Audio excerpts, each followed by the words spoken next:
aquests dies que les notícies estem veient tants actes solidaris que la gent fa el que pot pels altres, doncs hem dit, i nosaltres què podem fer, no? I com que el que ens agrada és córrer i ensenyar a córrer als altres, hem pensat, doncs, per què no fem una cursa dins de casa?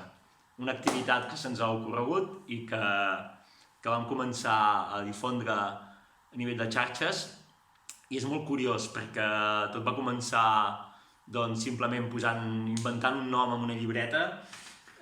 Naixia així la idea de la Stay at Home Race, que és demà dia 22. I fruit d'això vam fer un perfil d'Instagram i vam començar a etiquetar i a convidar gent, i això ha anat com una roda.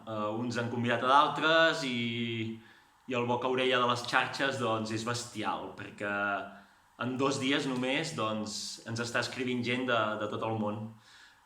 Tenim gent que participarà d'Estats Units, d'Argentina, de Sud-àfrica, del Canadà, de Noruega, de països que segurament que ni coneixem. I res, animar a tothom que demà es faci un dorsal. Jo ja he fet el meu. Us podeu fer el dorsal que vulgueu, podeu posar Stay at Home Race, i es tracta de córrer dins de casa.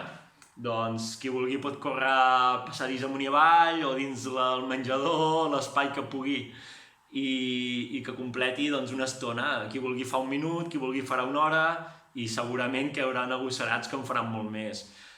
Després compartir-ho a xarxes, si pot ser, enviar alguna foto, seria la gràcia, i si no, es tracta només de fer moure la gent, de que la gent continuï amb il·lusió i amb un somriure davant d'aquest moment que ens està tocant viure pel Covid-19.